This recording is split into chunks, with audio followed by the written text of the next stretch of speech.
Simply the freshest music since Ragga House started, but jungle still frightens some people. The search for London's latest underground music scene is in a few minutes. The Ultimate Jungle Collection. The very biggest jungle anthems are all on one great album. The Ultimate Jungle Collection. With M-Beat, Chrome and Time, UK Apache and Shy FX, Firefox and Forgery, Ronnie Size and Dead Dread. 32, yes 32 drum and bass killers on the Ultimate Jungle Collection. Now on 4, the origins and influences that make up the latest underground music to burst into the mainstream of Britain.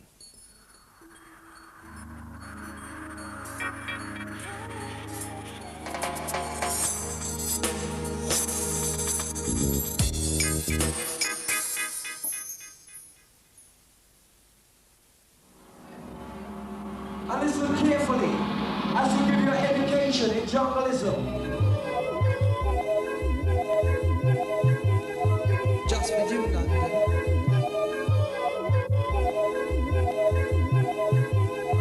Just for you, London. As we enter inside the venue. Opening the book of knowledge, the London something this. Just remember this, jungle is not a black thing and it's not a white thing. It's a music thing, a vibe thing, and that's how we got the right thing. You see? Hey! That's how we write it.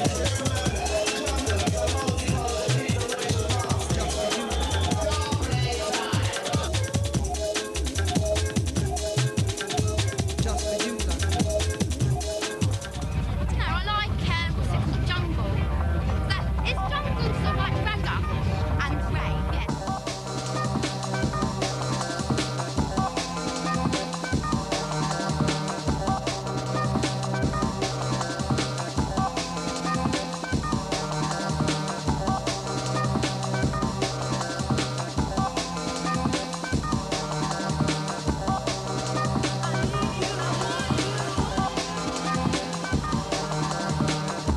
Jungle, it means to me something that's come from the street. It means that people who are born with nothing have found something that they can relate to and something that they can believe in. I think it's the most forward music around that's being made, simply because it's taken the hip-hop beat, combined it with the reggae culture, and it's just a totally new music. The scene is so underground, it's a word of mouth thing. You know, you tell one person, and within 2 weeks, everyone knows about it. Look, 2 years ago when everywhere you went, garage, they say, oh, hardcore's dead, jungle's dead, it's all dead, it's all dead, it's all dead.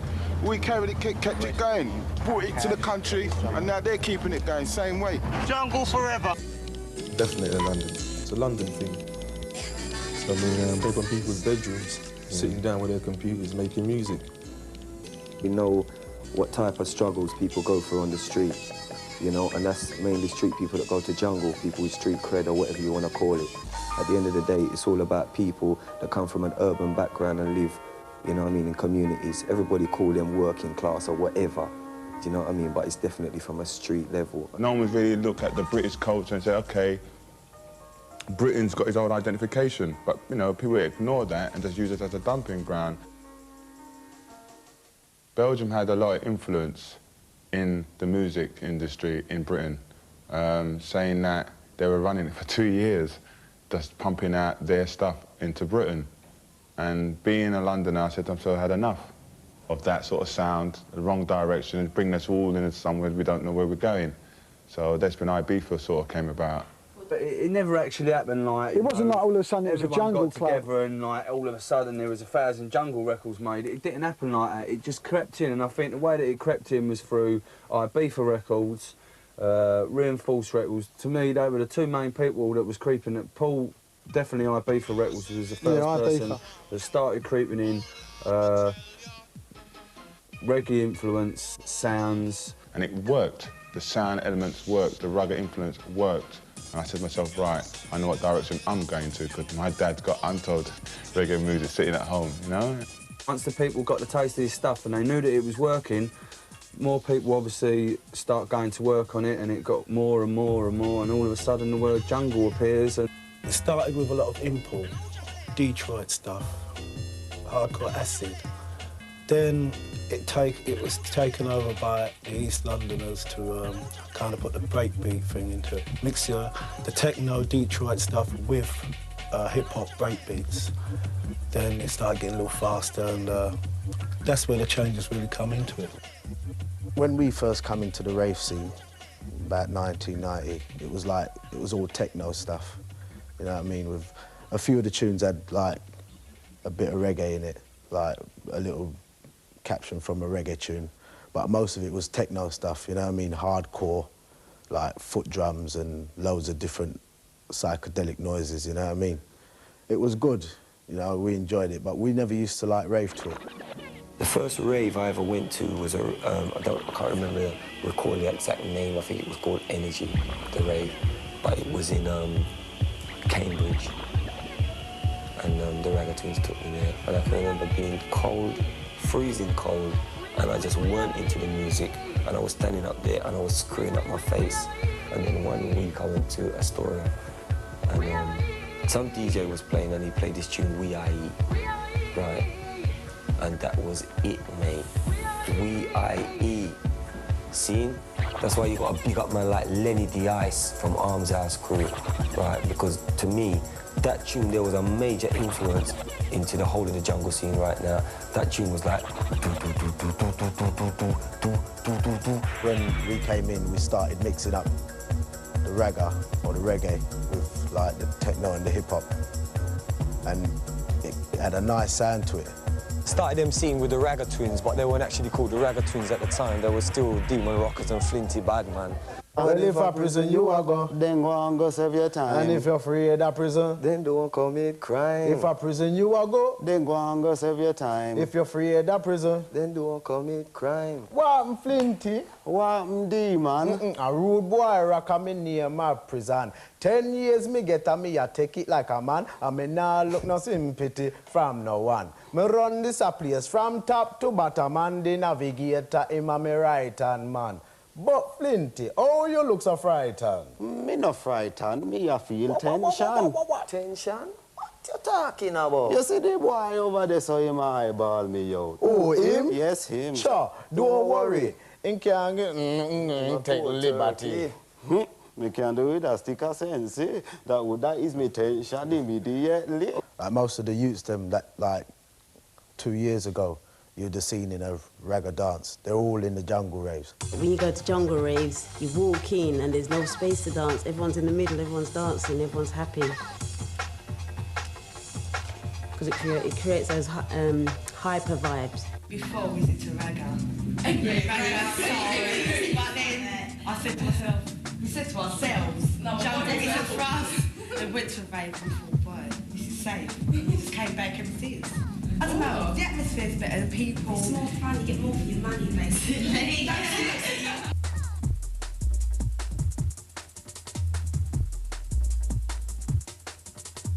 Booyaka, yeah. Hey, hey, hey. What else is that, no? All you can hear is the noises, isn't it?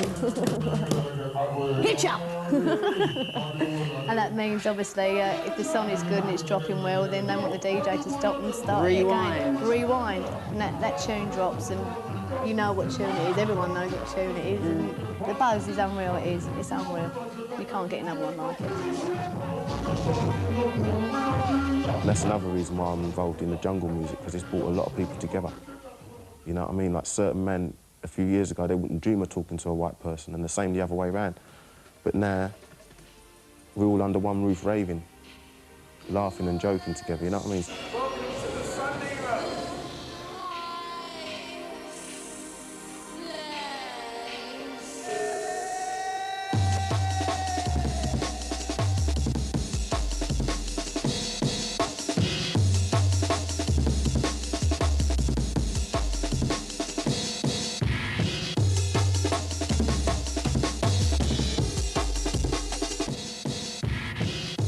I don't think if Rose would have stood in there and took all the flack that it did, jungle wouldn't have got as far as it has today. Just gone into mythology, like, people just carry on, they hear a bit of a tape and they say, yeah, and people say, oh, I was there, when you know they weren't. And to me, that means they want to be associated with it. And that's something good. they'd come to roast, not in old raggy clothes like now these days. They'd come, they'd put trousers on, they'd put shoes on, they'd do themselves up. They'd go like they was going to an old dance, because it sort of swung to that. It's like Moose turned around one day and said, we got the dance with the new stylee.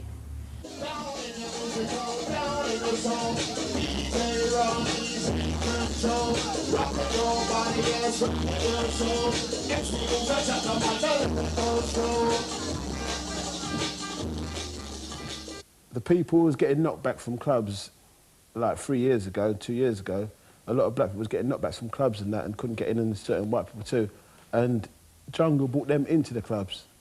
The reason I think they might have got turned down from another club is their appearance. And just their dress. And the way they dress, yeah. They do look a bit... I think a lot of security take it on face value. They do, which is a shame. And some security out there, not mentioning again no names, are racist. Slow down. As the music progressed into jungle, the scene changed. Everyone who was on the house scene moved away from roast. They left us. And they said, look, you're not going to do nothing, you're just promoting darkness. The promoter would say, oh, you know, don't play too jungly or don't play too dark or whatever. But now, those same promoters who were saying that are now turning around and saying, yeah, you know, I've always supported jungle. You know, I've always supported jungle, but, you know, they got short memories. You know, I can still remember. Jungle is viewed as just basically a black musical form. House music was never viewed as a black musical form, even though its origins were black. It was looked on as a multicultural musical form. Jungle is not looked on like that. Jungle is looked on like as the ragamuffin of house.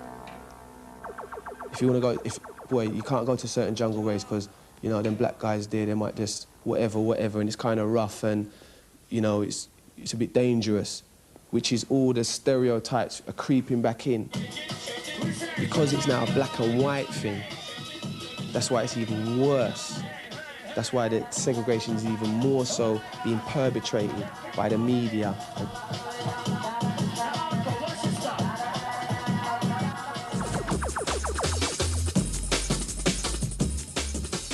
When I'm playing, I don't know, I don't really check that I'm trying to put a tune in fast or try to put a tune in slow. You just play it to the, you play it for how long the people you presume the people are gonna dance for, you know.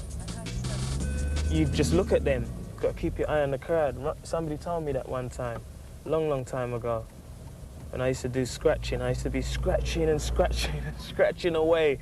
And when I looked, you know, and to me, I'm doing the best thing on earth. And I'm scratching away, and when I looked up now, well, actually, no, I don't think I ever did look up until somebody said to me, Ron, you know what I mean? Look at what you're doing. And when I looked up, everybody was just sort of like standing there staring. No one wasn't dancing, nothing like that. And from then, it sort of like stuck with me that if you're gonna DJ, you just gotta look up and play for the people.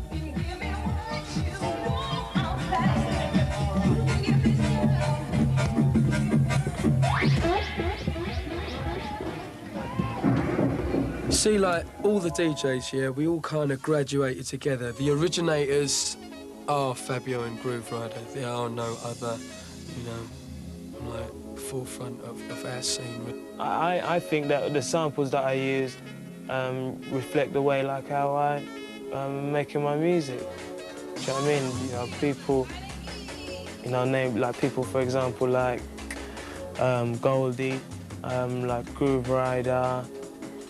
Who's another very good example?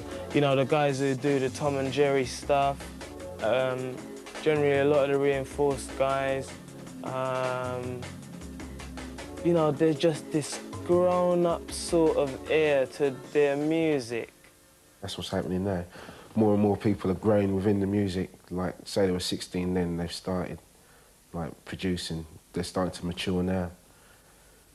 And that's why the music will become better and better. Even before Terminator, all early Four Hero stuff, we've always like strived to use original breaks and original ideas, yeah? And when Goldie came along, he kind of enhanced it, kind of. You know, he made us think of things that we wasn't really doing. We're responsible for a lot of new ideas, and majors just feed off that. Mix Mag, DJ Magazine, worst offender of it at all. They basically put the scene down and say it doesn't exist anymore, let's forget about it. And what they don't seem to realise, there's people in that scene making music that is far better than anything else being made in the UK. And that will always happen, because one thing about the breakbeat scene is it is innovative in its own way.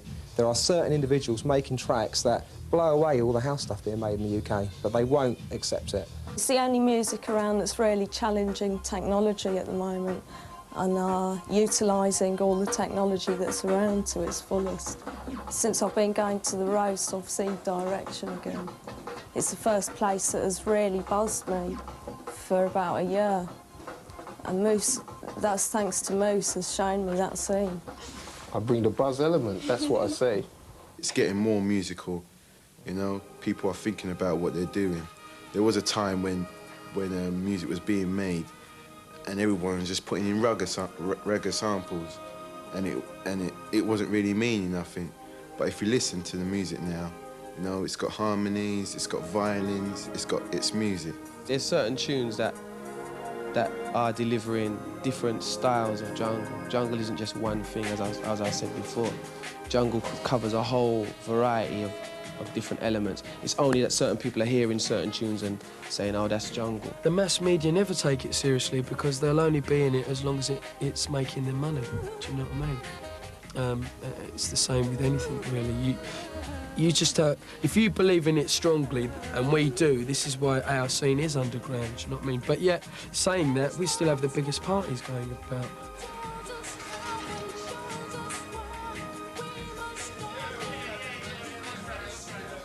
A lot of this two-deck business started from the hip-hop scene with the scratching of one deck to two decks, yeah?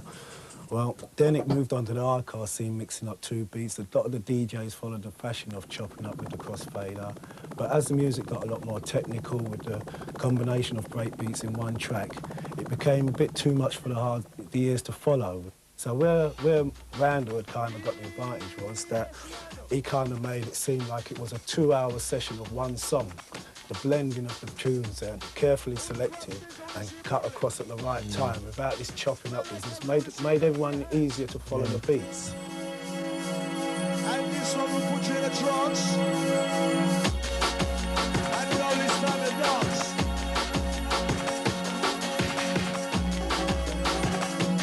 Paradise Club, what's good about it is the sound. And because it's a closed off, it's not a big venue. It's just like a venue that's just like, it holds just the right people so they can get a vibe in there, you know, and people come up there to hear their tunes. A lot of DJs pass through and everything. It's like everyone knows each other.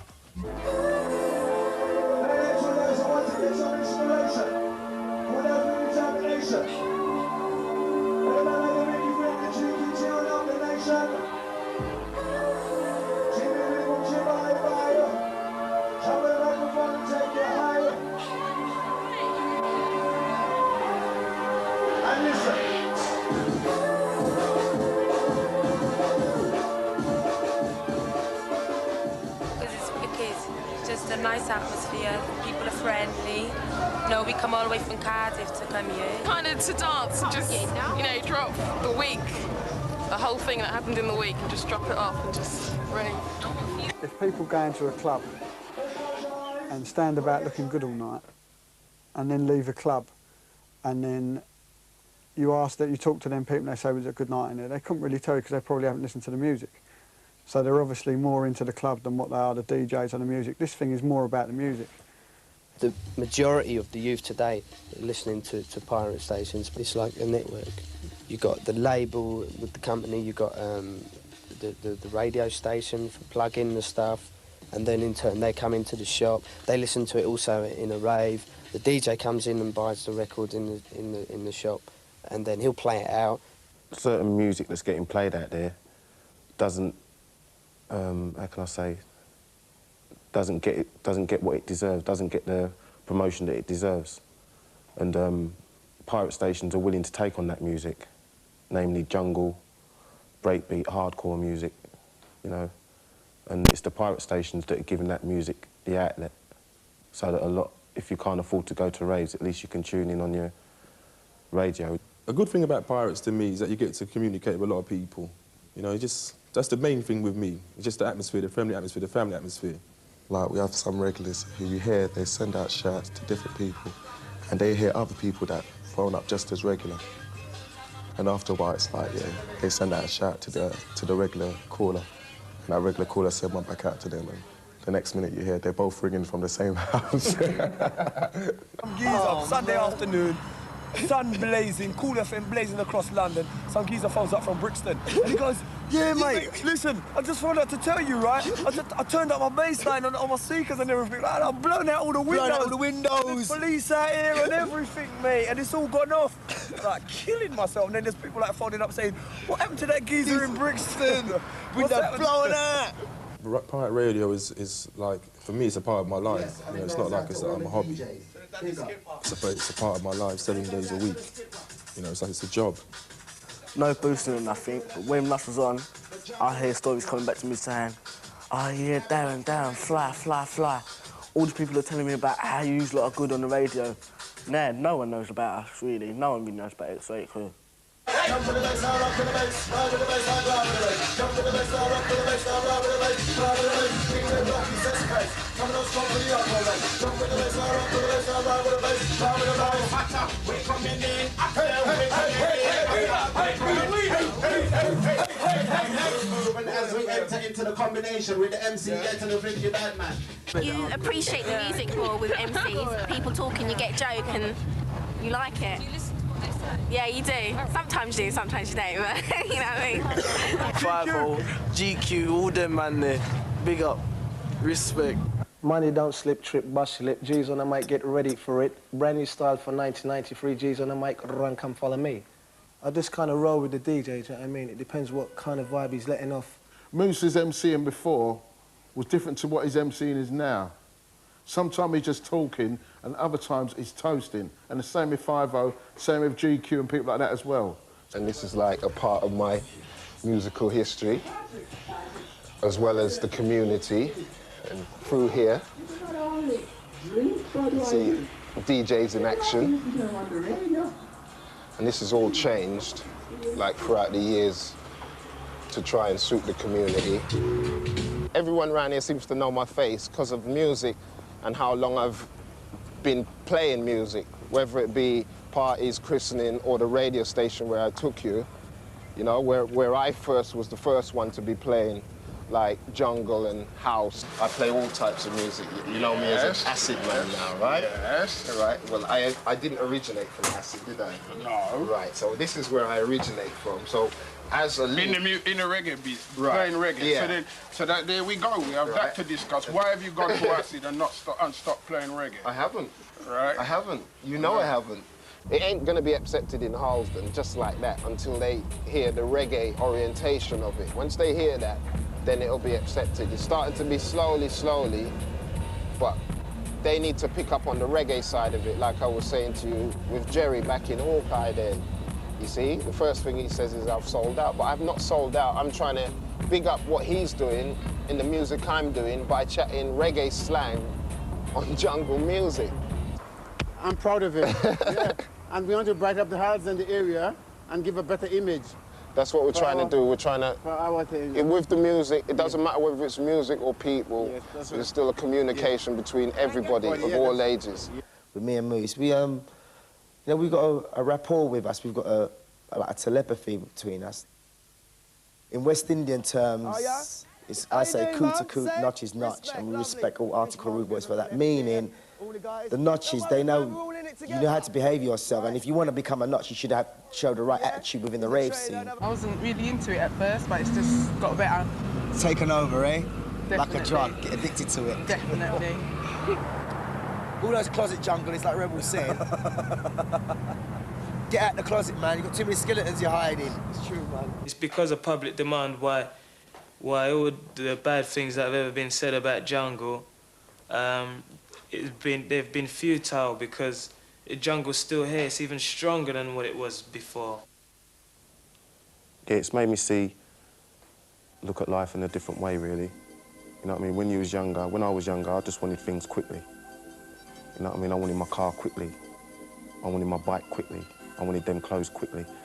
But now, because I'm involved in something constructive for the first time in my life, I'm prepared to wait.